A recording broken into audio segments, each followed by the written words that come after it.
नमस्कार, आप देख रहे हैं बिग फाइट लाइव। आपके साथ मैं श्वेता मिश्रा अवस्थी। राजस्थान में मंत्रिमंडल विस्तार की अटकलें तेज हो गई हैं। अटकलें तो राजनीतिक नियुक्तियों की बहार को लेकर भी तेज है, क्योंकि मुख्यमंत्री भजनलाल शर्मा की 3 महीने में तीसरी बार पीएम मोदी से मुलाकात हुई है। अभी कुछ दिनों पहले ही गुजरात के पूरे मंत्रिमंडल ने इस्तीफा दे दिया था और फिर से मंत्रियों का शपथ ग्रहण समारोह हुआ था, जिसमें कई मंत्रियों का पत्ता कट गया और कई नए चेहरों को मौका मिला था और कई मंत्रियों का कद भी बढ़ा था। ऐसे में दिल्ली में आज पीएम मोदी से करीब 1 घंटे तक हुई मुख्यमंत्री की मंत्रणा के बाद राजस्थान में भी मंत्रिमंडल फेरबदल, विस्तार और सियासी नियुक्तियों को लेकर कयास तेज हो गए हैं, क्योंकि 15 दिसंबर को भजनलाल सरकार के 2 साल पूरे हो रहे हैं। लिहाजा सत्ता से लेकर संगठन तक पर चर्चा हुई, सरकार के कामकाज की जानकारी दी गई। सूत्रों की माने तो अंता उपचुनाव और बिहार विधानसभा चुनाव के बाद आला कमान की हरी झंडी मिल जाएगी और राज्य में सियासी नियुक्तियों का भी दौर शुरू हो जाएगा। तो आज बात इसी मुद्दे पर, मंत्रिमंडल विस्तार और राजनीतिक नियुक्तियों की बहार कब तक आएगी।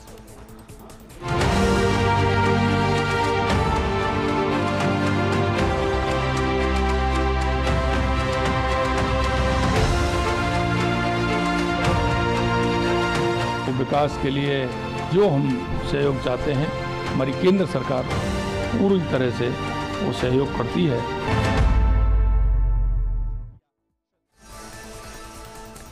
और चलिए इस खास मुद्दे पर चर्चा के लिए खास मेहमान हमारे साथ जुड़ चुके हैं। सबसे पहले उनसे रूबरू करा देते हैं आपको। हमारे साथ चर्चा में मौजूद हैं बीजेपी से राखी राठौर जी। स्वागत है राखी जी आपका।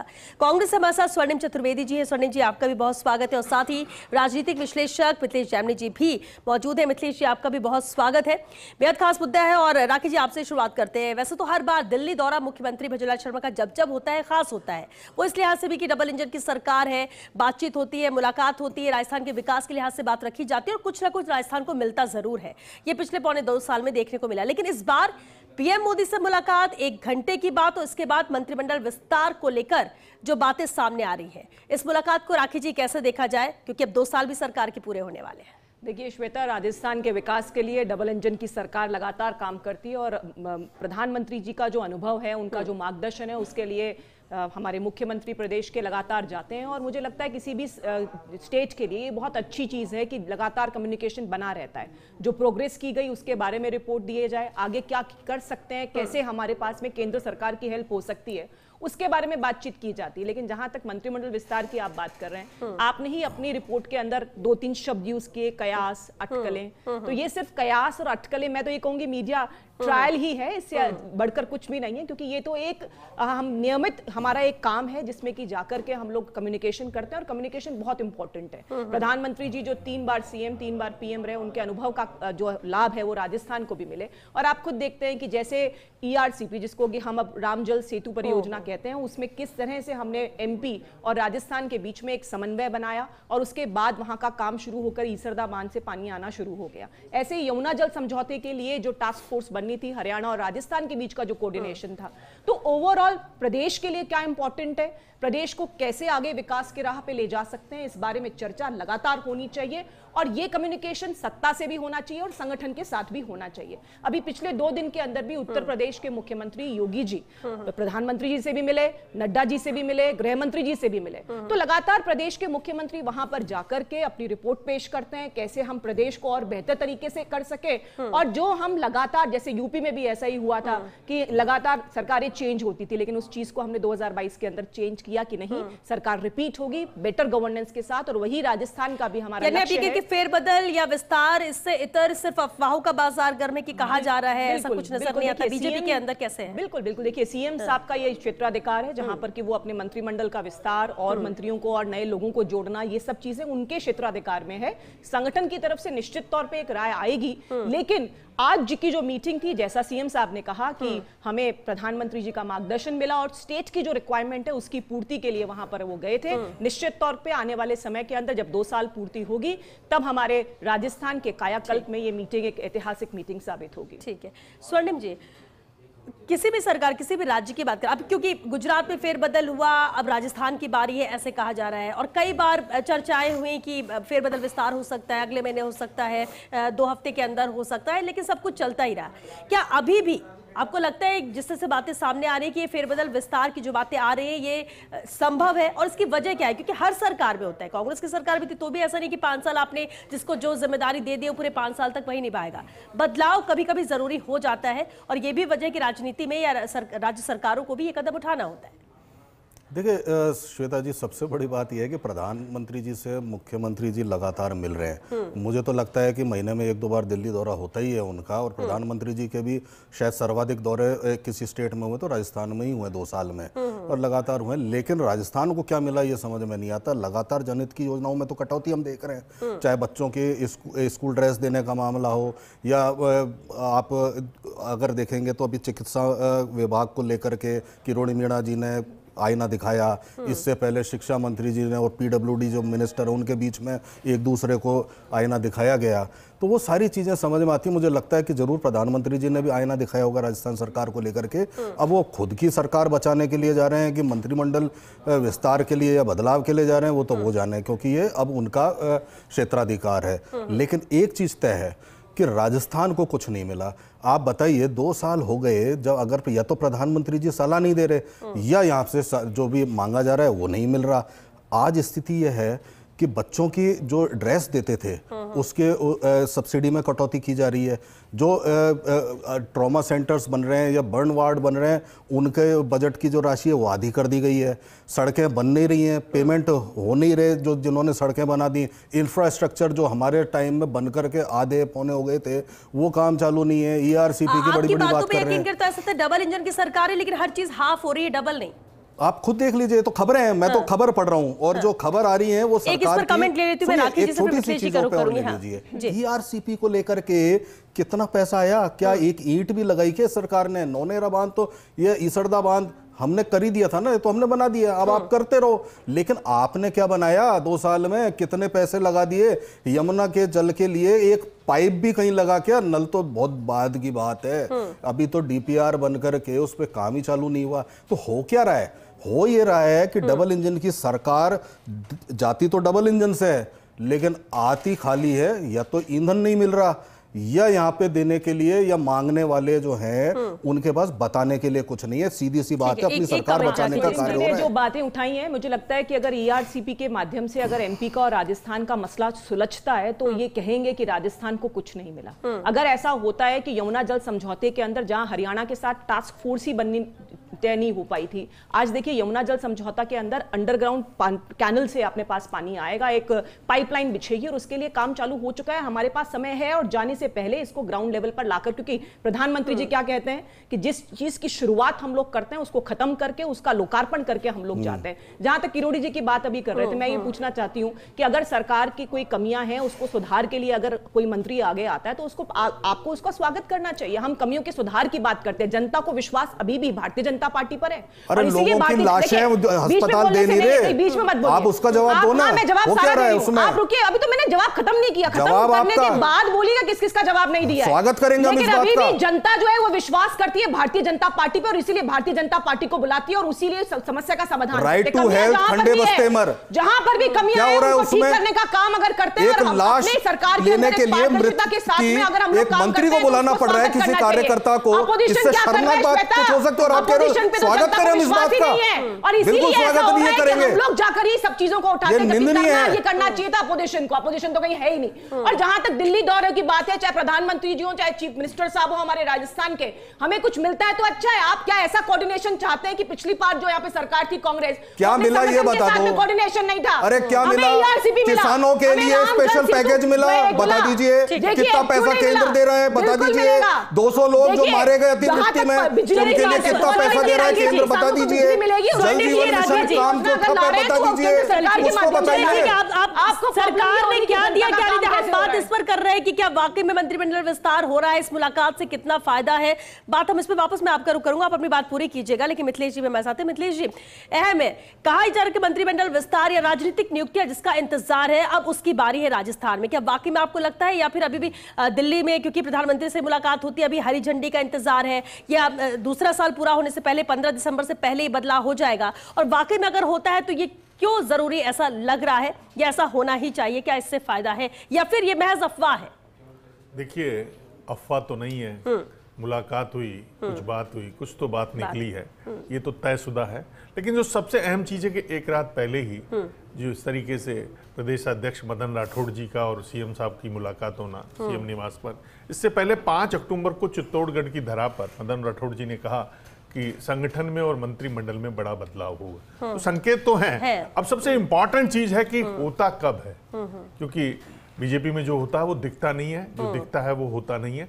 ये बीजेपी की कहानी है। सबसे इंपॉर्टेंट चीज ये है कि अगर मंत्रिमंडल विस्तार होता है तो जब सरकार बन रही थी तब वसुंधरा राजे जी के घर 47 विधायक गए थे, 68 उनके खिलाफ थे। तो 47 में से कितनों को मौका मिलता है, ये बहुत लाजमी होगा। लेकिन क्या परफॉर्मेंस बेस्ड फेरबदल होगा या फिर परफॉर्मेंस संतुष्ट करने बेस्ड के भी लिए होगा? फेरबदल देखिए होगा? 24 मंत्री और एक सीएम साहब, 25 से 5 सीटें इनके पास अभी भी खाली है, 5 नए मंत्री बनाने हैं। और 24 में से कौन ड्रॉप आउट होगा? अगर अखबारों की स्टडी करें तो आज एक खबर छपी कन्हैयालाल जी की कि हमने इतनी जल कलेक्शन दे दी है। ठीक है, जिस तरीके से किरोड़ीलाल जी एक्टिव हो रहे हैं, लगता है उनका डिपार्टमेंट उनको चाह रहा है कि मेरा विभाग बदल जाए और मैं जिस विभाग में समझता हूं वो मेडिकल है, क्योंकि वो खुद डॉक्टर है, MBBS। दूसरा इंपॉर्टेंट है कि जो दौसा की राजनीति है उसमें एक हलचल है, क्योंकि दौसा से पहले की सरकार में प्रसादी लाल मीणा हेल्थ मिनिस्टर रहे थे। तो जो मीणा कम्युनिटी में बहुत सारे डॉक्टर हैं, जो और भी उनके दौसा साइड में बहुत सारे डॉक्टर हैं, तो कहीं न कहीं ये चर्चा है दौसा की आहट में कि क्या किरोड़ीलाल जी को हेल्थ मिनिस्ट्री मिल सकती है। दूसरी इंपॉर्टेंट चीज है कि कुछ मंत्रियों की परफॉर्मेंस पर स्टडी चल रही है और ड्रॉप आउट हो सकते हैं।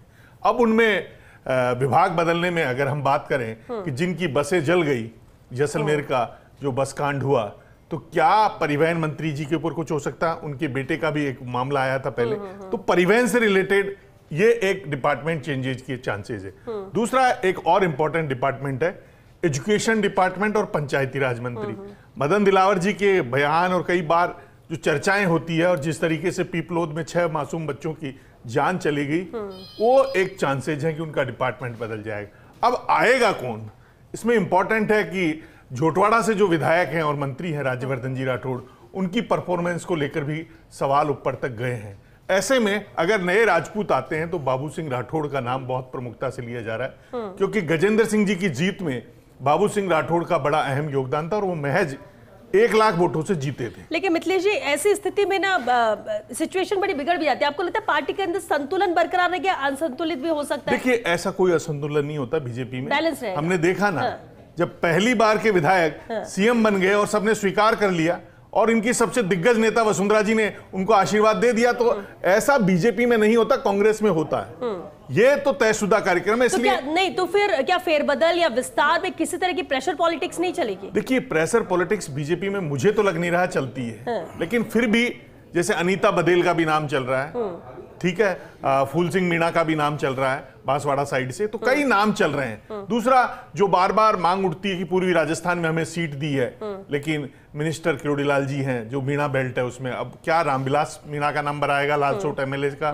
क्या और किसका नंबर आता है, ये एक इंपॉर्टेंट है। क्या उनके भतीजा राजेंद्र मीणा का नंबर आता है, ये एक चर्चा का विषय हो सकता है। लेकिन एक जब नए को मौका दिया गया और ये जब बनकर पूरी टीम भजनलाल सरकार की तैयार हुई थी, तब से एक आवाज कहे या फिर एक सवाल कहे कि उठ रहा था कि बहुत सारे नए लोगों को मौका दिया है, तो क्या इस बार उससे बैलेंस करने की कोशिश की जाएगी कि नए पुराने का एक बैलेंस? बिल्कुल बिल्कुल, इसका पूरा बैलेंस लग रहा है। मुझे लगता है कि कालीचरण सर्राफ जी की भी लॉटरी लग सकती है, और जिन्होंने इनकी मैं कहूंगा कि एक दिग्गज नेता जिन्हें कहते हैं कि कोई हरा नहीं पाया था, शीश राम जी ओला के पोते को जिन्होंने हराया, राजेंद्र भांबू, वो भी चमत्कार दिखा सकते हैं। और दूसरा, कुछ विजय सिंह जी का जैसे परफॉर्मेंस बहुत लूज है, जो मिनिस्टर है विजय सिंह जी, तो क्या उनकी जगह राजेंद्र भांबू को लिया जाता है या नागौर से अजय सिंह किलक को लिया जाता है? एक और है मंजू बागमार, उनकी परफॉर्मेंस पीएम के पास, उनके पास इनकी एक बीजेपी का एक अंडर कोर्स चलता है, उसमें उनकी रिपोर्ट पॉजिटिव गई है और वो पढ़ी लिखी भी है, कॉलेज लेक्चर रही हुई है, तो क्या मंजू बागमार का प्रमोशन हो सकता है? तो चर्चाएं बहुत है, लेकिन यह तयशुदा कार्यक्रम है कि कहीं न कहीं जिस मंत्रिमंडल विस्तार में एक यादव का मिनिस्टर बनना भी तय है, अगर होता है तो, क्योंकि अब मीडिया वालों ने कहना छोड़ दिया, क्योंकि होता है नहीं, होता जो ही होता है। तो अगर ये होता है तो जसवंत यादव बनते हैं या बाबा बालकनाथ बनते हैं, ये एक इंपॉर्टेंट होगा, क्योंकि पंचायत चुनाव और निकाय चुनाव से पहले एक बहुत अहम है कि कार्यकर्ताओं को संतुष्ट किया जाए।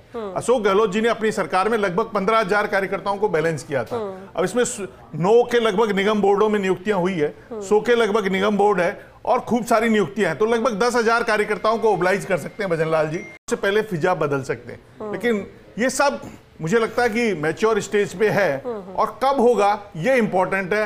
अब उसमें पूजा कपिल का भी नाम चल रहा है, जो पूर्व मेयर रही थी, जो चुनाव लड़ी थी, कालीचरण सराफ जी के इलाके से आती है, सुमन शर्मा जी, उनका भी नाम चल रहा है। आपके साथ जो खड़ी है राखी राठौड़ जी, उनका भी नाम चल रहा है। अब किसको क्या मिलता है ये भाग्य की लड़ाई है, लेकिन ये तयशुदा कार्यक्रम है कि अब भाजपा को, कार्यकर्ताओं को कुछ ना कुछ अच्छा होने वाला है, इसमें कोई शक शुबा नहीं है। लेकिन राखी जी एक बात है, ये बात अभी मिथिलेश जी ने कही कि ऐसा कुछ होता नहीं कि असंतुलित हो जाए, कोई विरोध में आ जाए, कोई बहुत आवाज वैसे बुलंद करे, सब कुछ सोच समझकर जो फैसला लिया जाता है बीजेपी के अंदर सब उसे फॉलो करते, उसके साथ जाते।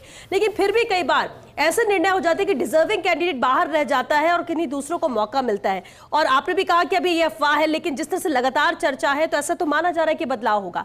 लेकिन अब समझना या फिर नजरें इस बात पर है कि किसे मौका मिलता है और किसे बाहर दिखाया जाता है। तो ये भी तो है कि केंद्र की भी नजर परफॉर्मेंस पर है यहाँ के मिनिस्टर्स की, और श्वेता होनी भी चाहिए, इसमें कहाँ प्रॉब्लम है। अगर मान लीजिए परफॉर्मेंस अच्छी होगी जरूरी भी है, बेहतर करना है। मुझे लगता है किसी भी लोकतांत्रिक व्यवस्था के अंदर ये बहुत अच्छा है कि केंद्र की तरफ से लगातार सुपरविजन रहे, कम्युनिकेशन रहे।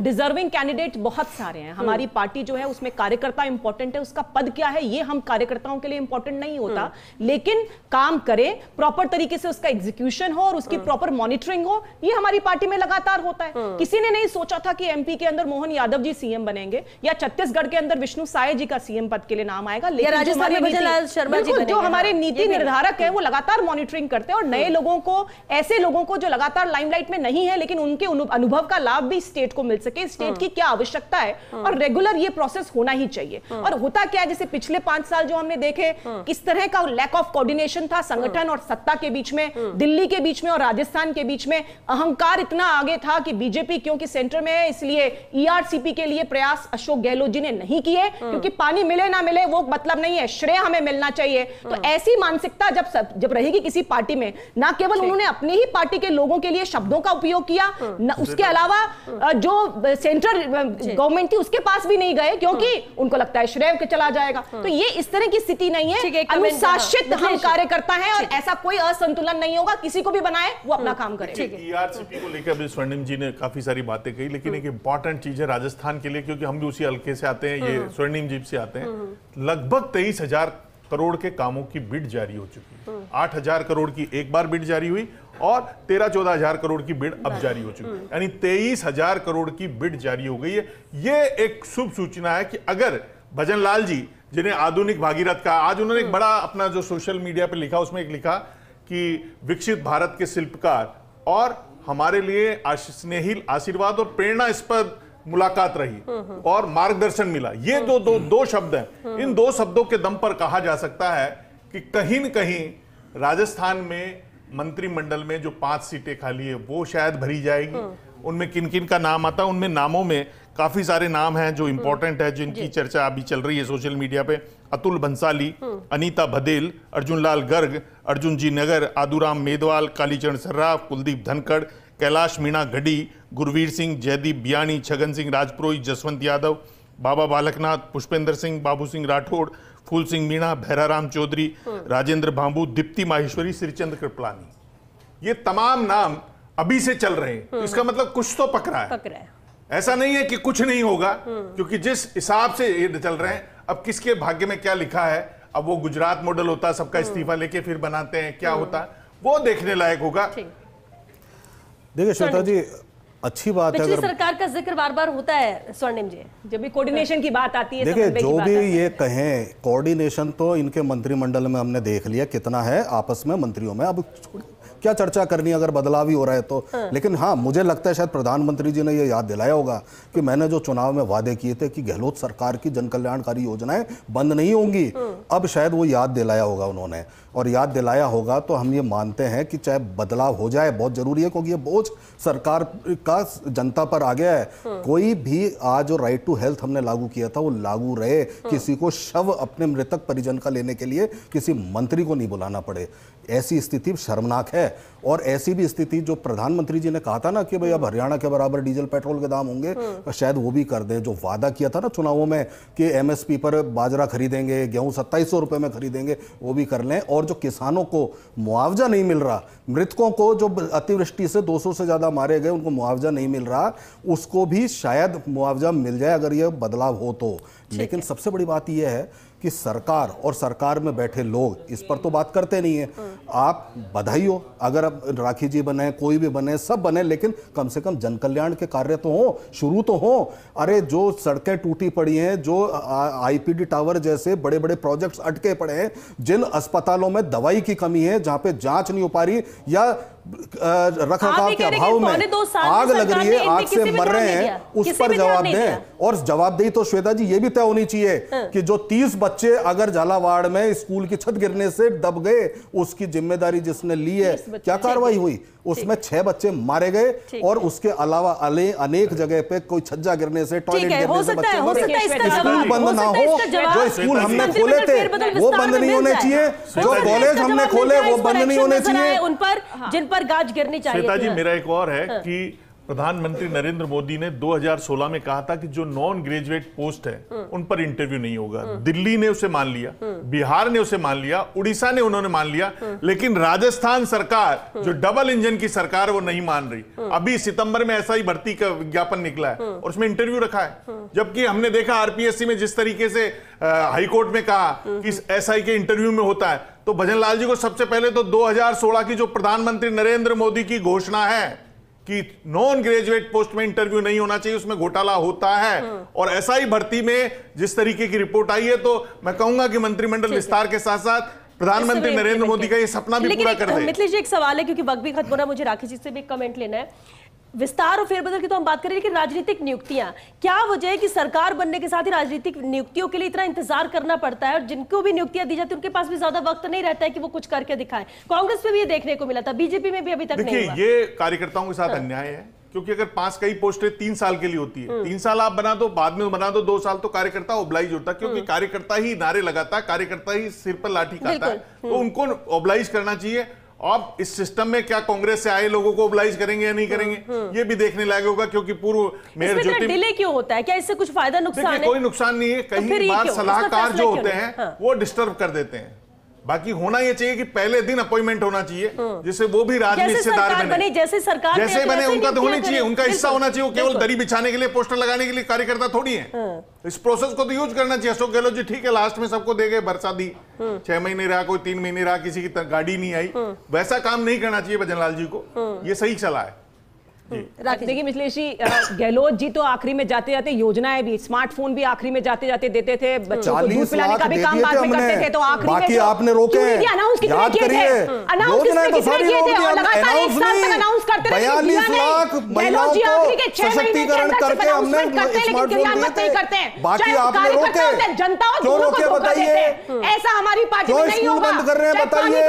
चाहे बिजली का मुद्दा हो, मंत्रिमंडल विस्तार के नाम पर केवल आप जो है आप अपनी नाकामी छुपाने का काम कर रहे हो। अगर सरकार के काम ही होते तो आज पंचायत और निकायों के चुनाव हो गए, कब तक सिर्फ चुनाव इसलिए टाले जा रहे हैं कि आज ये राजस्थान की जो सरकार है इसकी नाकामियों को छुपाया जा सके। इकट्ठा किया, हम उसको वापस रिफॉर्म करके पारदर्शी तरीके से नौकरियां देंगे हमारे स्टेट को, और 2027 के अंदर किसानों को बिजली देने का जो काम है उसका इंप्लीमेंटेशन शुरू हो गया है। सोलर के क्षेत्र में, हाइड्रो के क्षेत्र में हम लोग लगातार काम कर रहे हैं। और रजिस्ट्रेशन जिसने कांग्रेस के समय कराया केवल उसी को, अरे नए जो कनेक्शन ले रहे हैं उनको भी दे दो। नई टीम बनेगी उसमें, उसके बाद क्या कुछ होता है? मतलब जी फाइनल कमेंट, मिथिलेश जी फाइनल कमेंट। मैं कह रहा हूं कि हीरालाल नागर का भी डिपार्टमेंट बदल सकता है, बाहर हो सकते हैं, क्योंकि अगर वो जाते हैं तो सुरेश धाकड़ आएंगे। अंता का चुनाव तय करेगा, क्योंकि अंता में जो डिसाइडिंग फैक्टर है धाकड़ कम्युनिटी है। अगर धाकड़ कम्युनिटी ने बीजेपी का साथ नहीं दिया जैसा लग रहा है वहां, तो मुझे लगता है हीरालाल नागर जी की भी छुट्टी है, ठीक है, आप जिस तरह से नामों के भी जिक्र कर रहे हैं कि किससे मौका मिल सके, यानी ये माने मिथिलेश जी फाइनल कमेंट कि दिसंबर से पहले बड़ा धमाका, 15 दिसंबर से पहले मुझे लगता है कि राखी जी समेत कई कार्यकर्ताओं के लाल बत्ती लग जाएगी और कई मंत्रियों के चेहरों पर नई खुशी आ जाएगी। 2 साल का जो जश्न मनेगा उस जश्न में नए चेहरे शामिल होंगे, ऐसी पूरी उम्मीद है। जो खुद मुख्यमंत्री ने सोशल मीडिया अकाउंट पे लिखा उसमें साफ है कि कहीं न कहीं उनको मार्गदर्शन मिला है, प्रेरणा मिली है। तो ये मार्गदर्शन जो मिला है वो बड़ा गंभीर है। उससे पहले मदन राठौड़ जी का बयान ये निश्चित रूप से चर्चा का विषय है। एक मुख्य मुद्दा सिर्फ राजस्थान का विकास होता है, मार्गदर्शन सिर्फ राजस्थान को कैसे आगे लेकर के जाना है, कैसे उसमें सुधार हो सकता है, अगले 3 साल के अंदर जो परंपरा है 5-5 साल में चेंज होने की उसको कैसे बदल सकते हैं, जैसा उत्तराखंड में किया, यूपी में किया, वही काम एमपी और गुजरात के अंदर हम लगातार एंटी इनकम्बेंसी को प्रो इनकम्बेंसी में कन्वर्ट कर रहे हैं। उस तरह का मार्गदर्शन उनके अनुभव से हम लोगों ने लिया है और निश्चित तौर पर राजस्थान देखेगा। पूरी सरकार बदल करके जो आपने एंटी इनकम्बेंसी की बात कर रहे हो, आना चाहिए, इसमें क्या प्रॉब्लम है? अच्छी बात है अगर बीजेपी ये मान रही है कि सब बदलेंगे, मुख्यमंत्री समेत मंत्री बदलेंगे, नहीं कहना चाह रहे हो? अरे एंटी इनकम्बेंसी तो आदमी बदलने से नहीं, जनता सरकार बदल के कुशासन बदलेगी।